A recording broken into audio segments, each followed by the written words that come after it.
Saudara saksi, terima kasih atas kehadirannya Pak Edwin. Saya ingin bertanya pertama, apakah betul saudara saksi adalah mantan komisioner dari LPSK? Betul. Dari tahun berapa sampai tahun berapa? Dari tahun 2013 sampai tahun 2024. Saya 2 periode di LPSK. 2 periode ya? 1 periode 5 tahun. 1 periode 5 tahun ya? Ya. Jadi 10 tahun lah ya? 10 tahun. 10 tahun menjadi komisioner LPSK. Ya. Kami ingin bertanya, saudara saksi, prosedur apa sih yang biasanya dilakukan oleh LPSK ketika ada permohonan perlindungan yang datang masuk kepada LPSK? Bisa saudara saksi jelaskan berdasarkan pengalaman saudara saksi? Ya. Perlindungan yang diberikan LPSK memang berangkat dari awalnya dari permohonan. Biasanya pemohon ya, bisa sebagai subjek korban, saksi, pelapor, kemudian juga ahli, atau termasuk saksi pelaku. Saksi pelaku itu pelaku yang juga bersaksi pada perkara terdakwa lainnya, yang kalau dalam bahasa lazimnya kita dengar justice collaborator. Ya. Itu sebagai subjek dari permohonan kepada LPSK. Tapi juga selain mereka, pihak keluarga, kuasa hukum, serta pejabat terkait bisa juga mengajukan permohonan perlindungan kepada mereka. Selain itu di LPSK ada juga yang sifatnya proaktif. Kalau sifatnya proaktif itu tidak menunggu permohonan. Jadi ada kasus tertentu yang menarik perhatian publik, kemudian LPSK akan jemput bola, menawarkan kepada si korban, saksi, apakah membutuhkan perlindungan atau tidak. Kalau mereka membutuhkan perlindungan, tetap harus mengajukan permohonan perlindungan. Nah, ketika sudah ada permohonan perlindungan, kami akan memeriksa yang kami kategorikan bersifat formil dan material. Formil itu menyangkut misalnya dari surat keterangan diri ya, identitas diri, kemudian laporan polisi dari peristiwa itu ada atau tidak, kemudian ada peristiwa itu sudah naik di tingkat mana, masih di penyelidikan kah, sudah masuk ke sidik kah, segala macam. Tentu itu kami harus bisa punya bukti bahwa perkara itu memang sedang berjalan, karena LPSK yang memberikan perlindungan pada proses perkara pidana. Ya. Kemudian kami juga akan mendalami dari si pemohon, termasuk pihak-pihak lainnya yang penting. Misalnya, selain kami dalami dari pihak pemohon, kami akan tanya ke penyidik. Kami bisa juga tanya ke pihak kejaksaan. Kami juga bisa tanya ke lingkungan sekitar dari tempat tinggal pemohon, ya, dan dari sumber-sumber lain yang relevan untuk bisa memperkuat apakah pemohon itu ada 4 syarat harus dipenuhi. Pertama, sifat penting keterangan. Apakah si pemohon memiliki keterangan yang penting untuk mengungkap suatu perkara pidana? Sifat penting keterangan. Kedua, apakah pemohon mengalami situasi atau ancaman, ya, termasuk juga yang mengancam keselamatan jiwanya. Ketiga, apakah dari peristiwa pidana tersebut ada dampak medis, psikologis terhadap si pemohon.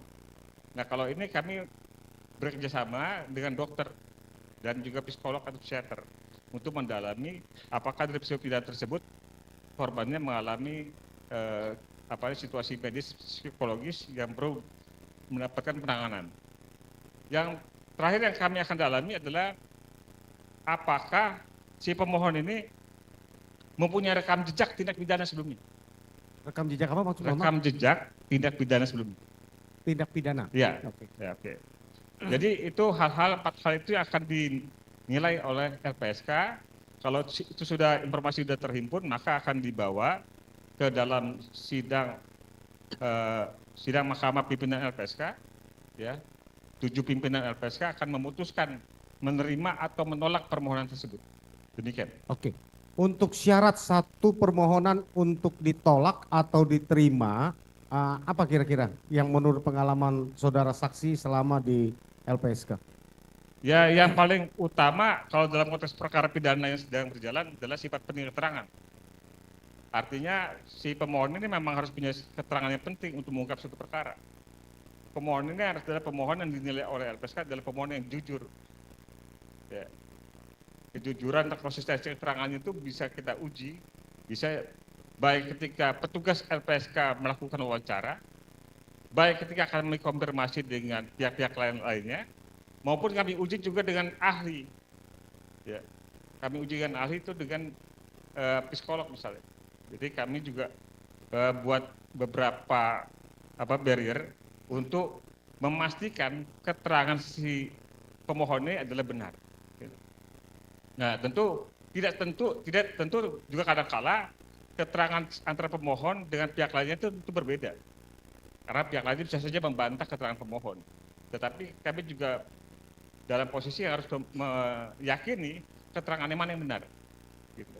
Dan tentu LPSK punya cara untuk memastikan bahwa keterangan mana yang lebih kami anggap benar, jujur, ya, dan itu yang kemudian menentukan pilihan kami untuk memilih atau memutuskan melindungi atau tidak dari permohonan yang diajukan oleh pemohon tersebut. Baik, saudara saksi, karena begitu penting permohonan itu ditolak atau diterima, tentu kan harus mempunyai alasan seperti yang saudara saksi uraikan tadi, ya, punya prosedur, ya. Karena mempunyai prosedur yang tadi diuraikan oleh saudara saksi, ya, kalau satu permohonan, ya,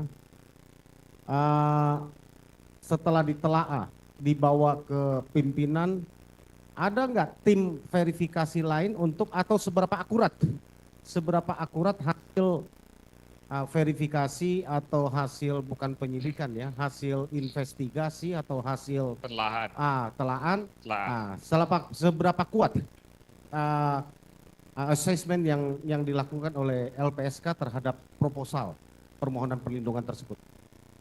Ya, tadi kami sampaikan bahwa kami kan bukan hanya menguji dari sisi pemohon, tapi juga dari pihak-pihak lainnya yang berhubungan dengan pemohon atau yang punya informasi terkait pemohon. Dan juga kami juga didukung oleh ahli, bisa dokter, bisa psikolog, untuk juga memperkuat keyakinan kami terhadap keterangan pemohon. Jadi itu cara kami, termasuk juga di tim tentu ada diskusinya untuk menyimpulkan pandangan bersama tentang permohonan ini akan direkomendasikan untuk diterima atau tolak.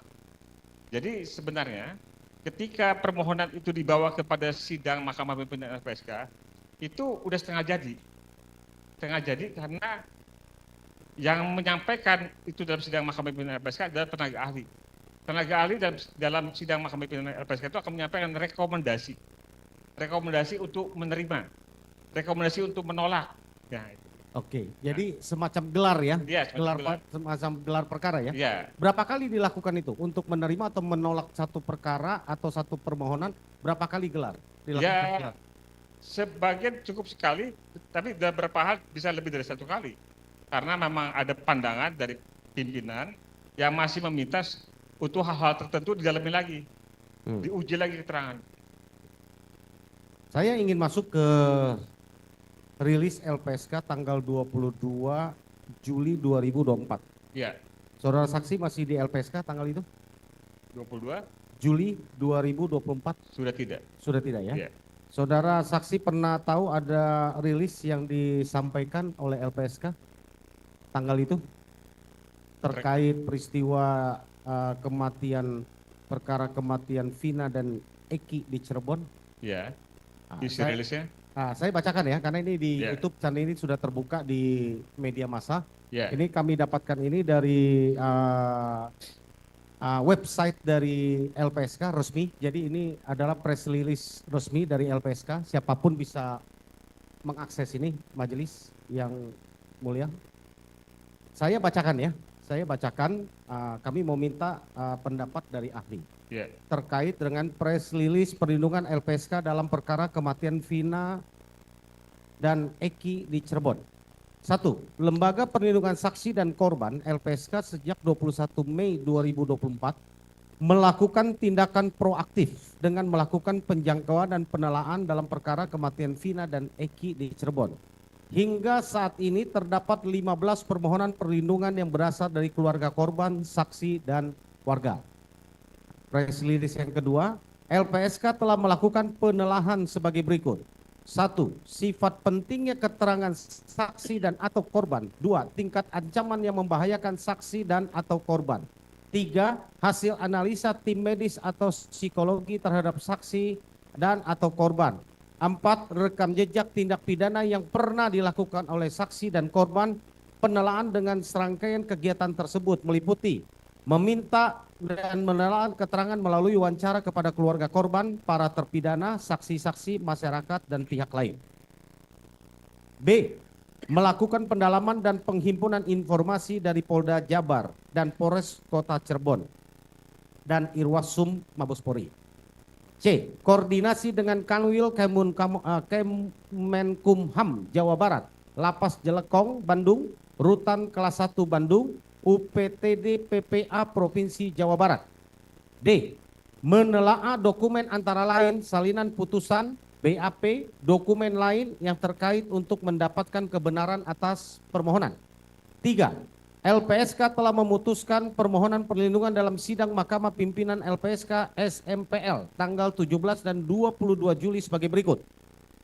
A. Menerima permohonan dari keluarga V, ya, Vina ya, 5 orang, yakni WO, MR, SA, SK, dan SR dengan mendapatkan program bantuan rehabilitasi psikologi yang dikerjasamakan dengan DP3 AKB Provinsi Jawa Barat melalui UPTD PPA Provinsi Jawa Barat. B. Menolak permohonan 7 orang, ya. Yang pertama saksi mohon ya, karena kami nanti akan tanya ini, ya. AR, SU, PS, MK, RU, TM, dan FR karena tidak memenuhi syarat perlindungan pasal 28 ayat 1 Undang-Undang 31 2014. Para pemohon dalam memberikan keterangan informasi tidak konsisten, berubah-ubah, bersifat normatif, dan cenderung menutupi informasi yang berkaitan dengan peristiwa. Itu alasan ditolaknya 7 orang ini. Menolak permohonan LA dan SD. Ya, kalau SD ini saya tahu ini karena klien kami terakhir ya, nanti akan PK tanggal 25 September. Dengan pertimbangan keadaan proses hukum saat ini, ya, karena permohonan pra peradilan tersangka Peggy Setiawan telah dinyatakan diterima oleh Pengadilan Negeri Bandung, dalam hal terdapat pemeriksaan kembali sebagai saksi dalam proses peradilan pidana, LA dan SD dapat mengajukan kembali permohonan ke LPSK. Kami umumkan saat ini SD sudah terlindungi LPSK dan kami sudah mendapatkan konfirmasi karena kami kuasa hukumnya dan juga PH-nya. Terhadap permohonan SD, LPSK memutuskan untuk memberikan rekomendasi waktu saat itu ya kepada Kepala Kepolisian Jawa Barat dalam pemeriksaan terhadap saudara SD agar dilakukan sesuai dengan ketentuan yang diatur dalam KUHAP dan peraturan perundang-undangan yang berlaku, serta LPSK akan memberikan pendampingan. 2. Memastikan keselamatan dan keamanan terhadap saudara SD, menjamin dan memberikan keterangan tanpa tekanan serta bebas dari pertanyaan yang menjerat. Menteri Hukum dan HAM CQ Direktur Jenderal Pemasyarakatan untuk menempatkan kembali saudara SD sebagai warga binaan di lembaga permasyarakatan, menjamin keselamatan dan keamanan dalam menjalankan masa pidana dan pembinaan di lembaga permasyarakatan sesuai dengan putusan pidana yang telah berkekuatan hukum tetap serta menjamin hak mendapatkan hak-haknya. 3 huruf kecil, LPSK mendukung apabila saudara SD menempuh hukum luar biasa peninjauan kembali kepada Mahkamah Agung. Terkait permohonan ST, LPSK memutuskan menerima permohonan pemenuhan hak prosedural dan rehabilitasi psikologis. ST ini Sakatatal, ya. Berdasarkan 4 ya, berdasarkan penelaahan yang telah dilakukan terdapat dalam temuan kejanggalan sebagai berikut. A. Adanya pelanggaran ketentuan KUHAP dalam proses penyidikan. Adanya indikasi dugaan penganiayaan, garis miring penyiksaan, atau perlakuan yang tidak seharusnya pada tahun 2016. B. terdapat inkonsistensi dan ketidaksesuaian antara keterangan beberapa terdakwa berkaitan dengan peran dan para pelaku. Para saksi, saya ingin bertanya bahwa press release ini menurut saksi adalah kebiasaan dari LPSK atau bukan dalam menangani satu perkara? Ya, terutama pada perkara-perkara yang menarik perhatian publik. Tentu ada hak publik untuk mengetahui perkembangan dari permohonan itu seperti apa. Jadi itu yang disampaikan LPSK kepada publik, bahwa tadi juga disebutkan di awal, kegiatannya bukan dari awal permohonan, tapi proaktif. Ya. Nah, jadi karena ada kasus-kasus yang menarik perhatian publik, biasanya memang LPSK proaktif. Proaktif untuk menawarkan apakah para pihak mau mengajukan permohonan atau tidak. Tapi proaktif itu tidak memberikan jalan bypass tol, tidak. Tetap kemudian mekanisme cek jalannya dilakukan oleh LPSK. Asesmen itu dilakukan oleh LPSK.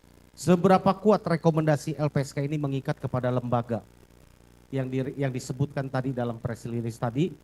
Nah, kami sudah berkirim surat resmi untuk meminta keterangan LPSK. Ini ada jawaban juga kepada kami secara resmi. Jadi kami tidak juga ingin berkabar burung mengambil data hanya dari website semata. Kami sudah mendapatkan konfirmasi yang menyarankan kami untuk mendapatkan data melalui website press release. Jadi ini adalah resmi izin dari LPSK kepada kami untuk mengutip. Ya. Ya, jadi kami mengutip ini bukan berdasarkan mengambil liar, tapi kami memohon untuk LPSK. Tadinya kami memohon untuk LPSK dihadirkan. Ada perwakilan dari LPSK dihadirkan, tapi LPSK rupanya mempunyai kode etik, tidak boleh mengirimkan tim untuk berbicara. Makanya kami mencari saudara saksi karena kebetulan punya pengalaman saudara saksi 10 tahun jadi komisional LPSK. Tentu kami ingin pengalaman saudara saksi di LPSK. Kalau ada rekomendasi seperti ini kepada lembaga, seberapa kuat mengikat kepada lembaga tersebut? Misalnya ada rekomendasi tadi kepada kepolisian, Ya. Polda Jabar, Polres Cirebon, kemudian Menkumham, CQ, Direktur Jenderal Pemasyarakatan. Ya. Seberapa kuat? Ya, tergantung dengan muatan rekomendasinya apa. Jadi ada muatan rekomendasi yang berhubungan langsung dengan situasi terlindung. Tapi ada muatan rekomendasi yang dimaksudkan untuk menjadi perhatian kepada kementerian lembaga terkait.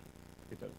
Ya, tetapi kalau dalam konteks perlindungan di Undang-Undang 13/2006, ya, Undang-Undang pertama perlindungan saksi korban itu juga sudah menegaskan, ada di pasal 32 atau pasal 33 yang menyatakan bahwa kementerian lembaga atau lembaga-lembaga lainnya itu harus tunduk patuh pada keputusan LPSK. Jadi kalau menyangkut perlindungannya, lembaga-lembaga lain wajib tunduk ya. Wajib tunduk patuh pada keputusan LPSK. Kalau rekomendasi sekarang seperti bahwa ada rekomendasi menempatkan kembali ini, memerintahkan ini, lalu temuan kalau misalnya temuan soal penyiksaan itu sifatnya kan hanya menjadi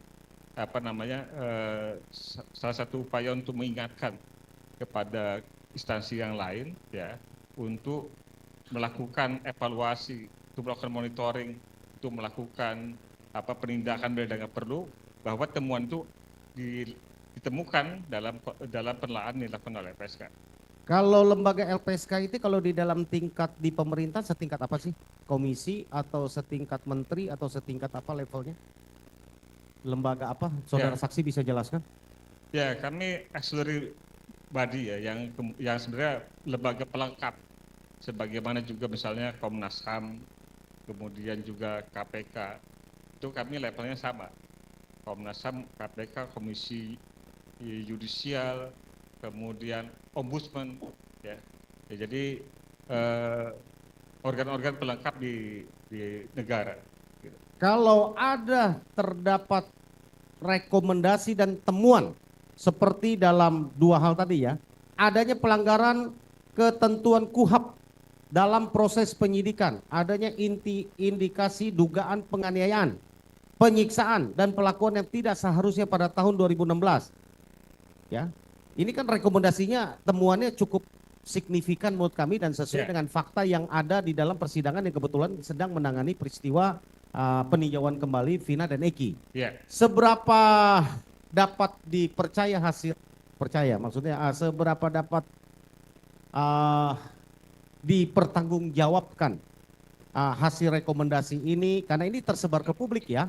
Artinya LPSK di dalam penelitiannya, di dalam investigasinya tadi disampaikan ya, model investigasinya datang ke mana tadi ya, koordinasi dengan Polda Jabar, Polres Cirebon, Irwasum, meminta telaah wawancara kepada keluarga korban, para terpidana, saksi-saksi, masyarakat, dan pihak lain termasuk kepada lapas, termasuk meminta dokumen, penelaahan dokumen ya.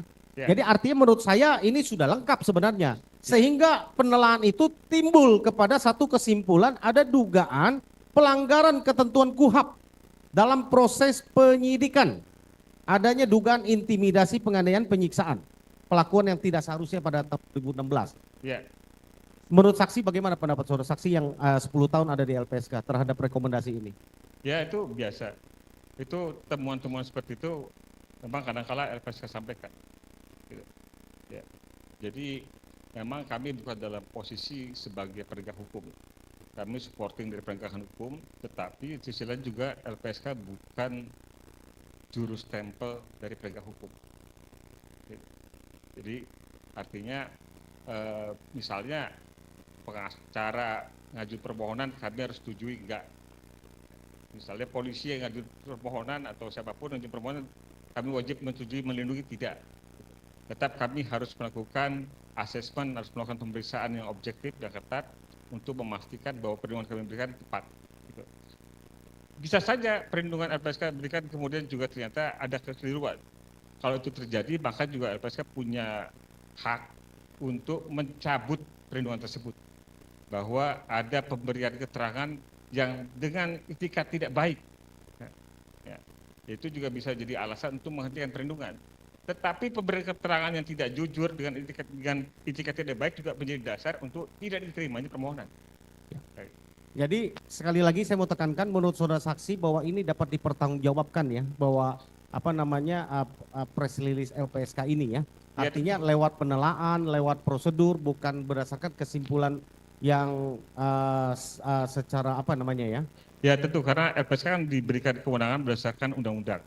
Bekerja berdasarkan anggaran negara dan juga didukung oleh kompetensi ya, sumber daya manusia baik di internal maupun eksternal yang memberikan dukungan penuh kepada LPSK untuk memastikan dari proses asesmen dari proses permohonan tersebut ya, penilaian LPSK itu sudah valid, sudah kuat untuk membawa kepada sidang mahkamah pimpinan menyatakan bahwa rekomendasinya ini diterima atau ditolak. Oke, kenapa kami ini penting sekali buat kami di dalam proses pengajuan PK ini untuk membuktikan bahwa ada lembaga negara yang juga melakukan penelaahan dan mendapatkan indikasi yang sama seperti fakta yang kami hadirkan dalam persidangan.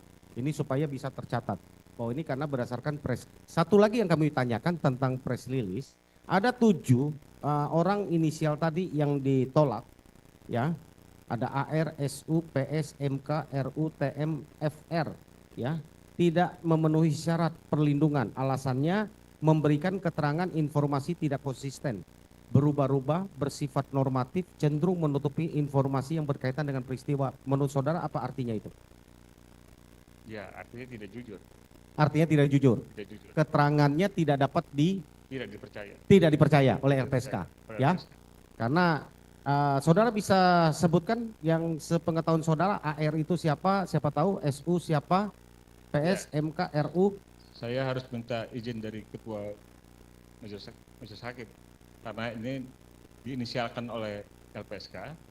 Kalau saya sebutkan atas izin Majelis Hakim, saya mohon izin majelis supaya ini kita bisa konteksnya terhadap pemohon ini kami.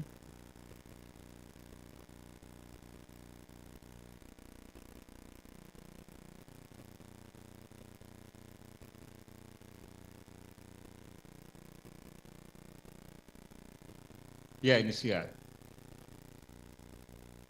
Ya. Tidak, kalau dalam posisi statusnya bukan terlindung, tetapi LPSK memberikan inisial, ya. Saya mengetahui nama-nama itu, tapi saya mohon izin dari Majelis Hakim untuk memberikan izin pada saya untuk Kami menyampaikannya. mohon izin mulia. Karena ini kan sudah press release dan ini sudah terbuka untuk umum. Ya.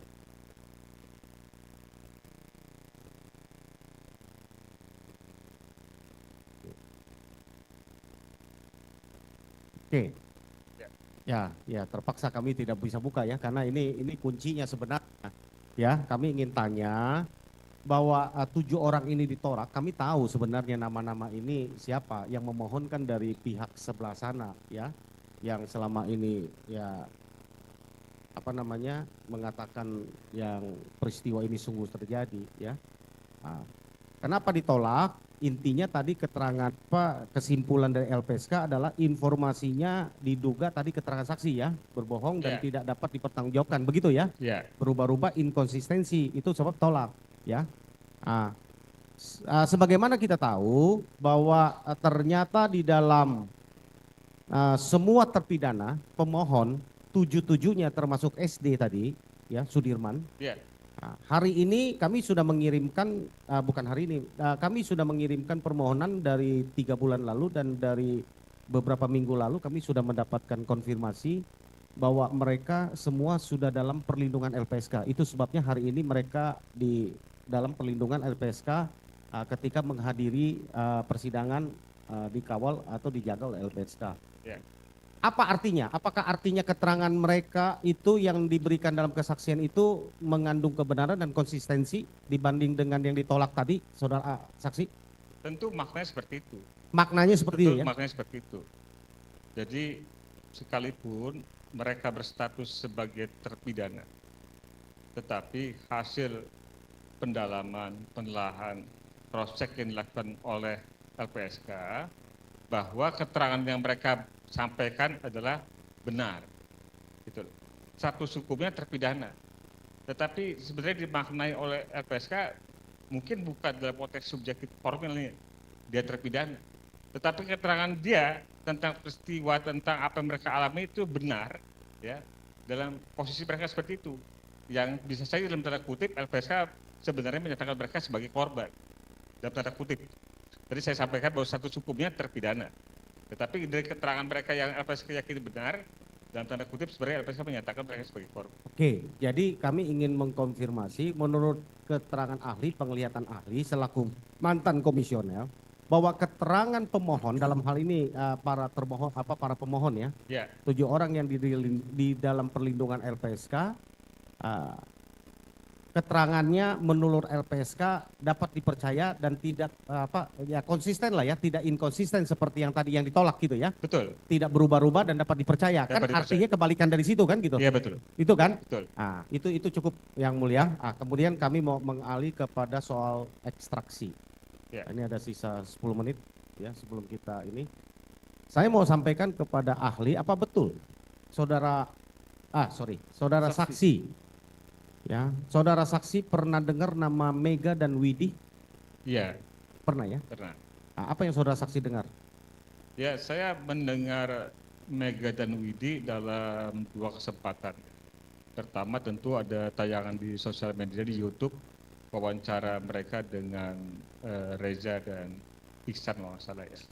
Dan kemudian kami ketika saya menjadi kuasa hukum dari Sakatata pada persidangan PK di Pengadilan Cirebon juga kami hadirkan Mega dan Widi sebagai saksi. Nah, Mega dan Widi menyampaikan keterangan yang menyatakan bahwa di atas pukul 22 Vina masih berkomunikasi dengan Mega dan Widi. Itu. Oke. Ya. Sesudah saudara mendengarkan kesaksian itu, apa yang saudara lakukan sehingga kami melihat di YouTube atau di media sosial, saudara saksi mendeklar menemukan ekstraksi handphone percakapan antara Vina dengan Mega dan Widi. Bagaimana saudara menemukan itu? Ya. Berkas perkara itu sebenarnya sudah ada kan sejak bulan Juli saya terima ketika saya diajak oleh Pak Harhat Abbas untuk jadi kuasa hukum.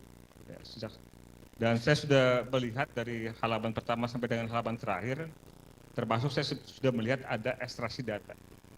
Tetapi kalau membaca dari putusan perkara 16, 3 dan 4, sama sekali tidak ada bukti yang diajukan dari pihak jaksa penuntut umum menyangkut ekstraksi data tersebut, termasuk juga menyangkut Sudirman yang katanya menerima SMS dari Dani pada tanggal 17 Agustus 2016, itu juga tidak ada buktinya. Nah, karena tidak ada dalam putusan itu tidak menyangkut adanya bukti ekstraksi data, dan juga termasuk Mega dan Widi tidak menjadi saksi ketika 2016, saya tentu tidak terpikir bahwa bukti ekstraksi itu penting sampai dengan Mega dan Widi muncul ke permukaan. Nah, ketika usai persidangan di Pengadilan Negeri Cirebon ketika itu, pada tanggal 7 Agustus, saya membaca kembali data tersebut. Dan memang seingat saya di bagian akhir. Di bagian akhir yang kemudian saya menemukan kata Widi. Nah, kata Widi itu sangat cocok dengan ya, saksi Widi itu sendiri, ya, yang menyatakan bahwa dia mengenal Vina dan berkomunikasi di atas pukul 22. Ketika saya lihat jamnya, pukulnya itu pukul 15:14:10 UTC.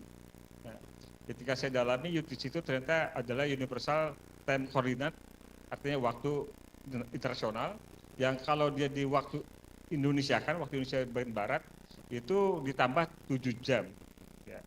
Jadi kalau ditambah 7 jam, jadi ketemunya pukul 22:14:10.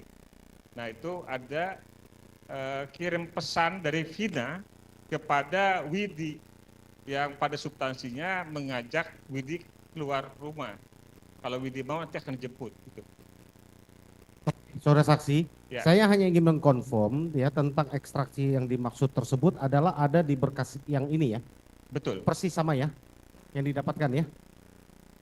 Ya, saya belum melihat langsung. Majelis bisa izin. Ya, silakan. Yang tadi kan? Oke. Silakan. Ya. KTP aja. Ya. Yang di bagian ya. Ya.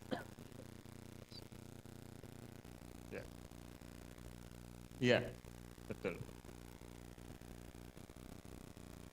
Lapor berantakan. Itu putusan nomor 4. Ya, Rifadi dan kawan-kawan. Lampiran kan? Di lampiran Lampiran terakhir ya. terakhir. Ini. Ini ada kata Widi di sini. Mana? Di 50 gelap. Iya. Ini. 15.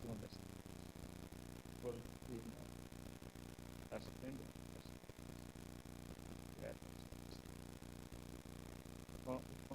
Mau nggak ntar jemput sama kita, ya kan? Itu ini ada kata Widi, Pak. Ini, Pak. Itu jam berapa itu? Di pukulnya, Pak. Itu jam berapa? Saya nomor 58. Ini ada kata Widinya. Ya.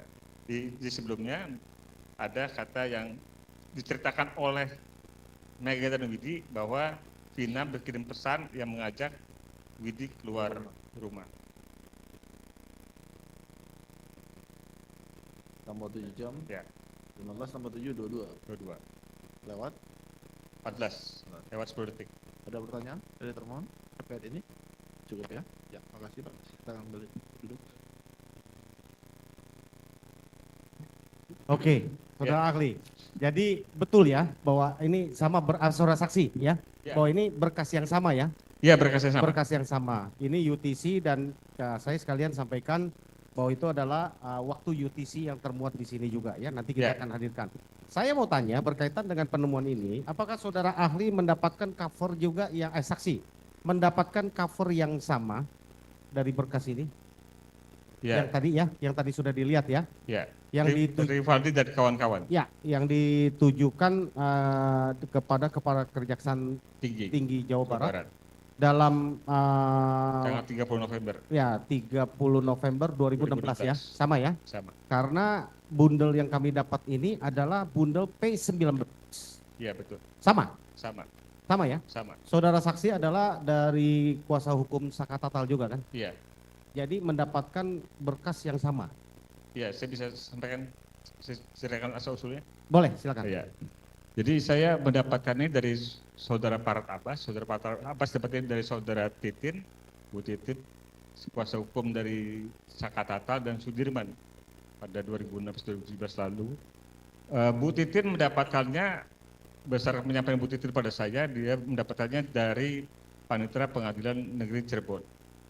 Ketika usai pembacaan dakwaan perkara 3 dan 4. Jadi pada perkara yang dewasa. Jadi ketika Bu Titin menjadi kuasa hukum anak Sakatatal di 2016, Bu Titin sama sekali tidak memiliki berkas. Dan dia hanya diberikan oleh pihak panitera itu adalah BAP, AIP, dan DD. Dan itu baru berkas itu baru diterima di 2017 artinya. Ketika perkara yang dewasa mulai diajukan di pengadilan.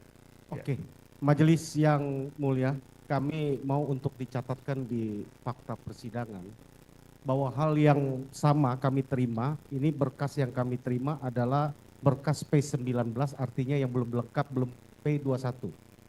Itu sebabnya banyak hal yang kami tidak dapat, padahal menurut KUHP pasal 72, atas permintaan tersangka atau penasihat hukumnya, pejabat yang bersangkutan memberikan turunan berita acara pemeriksaan untuk kepentingan pembelaannya. Dan ini wajib diberikan kepada kami selaku penasihat hukum. Ini adalah pelanggaran serius. Sehingga penasihat hukum dalam melakukan pembelaan kurang maksimal oleh karena seperti yang kemarin terhadir, BA sumpah dan yang lain tidak ada, ya, sehingga tidak maksimal di dalam membela kepentingan para terpidana. Ya, jadi hak terpidana terlanggar olehnya karena ini KUHP, hak hukum KUHP. Ya, ini kami mohon dicatatkan bahwa ternyata kami mengkonfirmasi ini hal yang sama. Kami pikir cuma kami yang dapatkan. Artinya P19 ini adalah masih mendapatkan untuk petunjuk perbaikan dari jaksa belum P21. Gitu ya, untuk dicatatkan di persidangan. Kemudian satu lagi kami mau konfirmasi kepada saudara saksi. Ya. Saudara saksi membaca majelis yang terhormat ini bersifat asusila, boleh dinyatakan tertutup?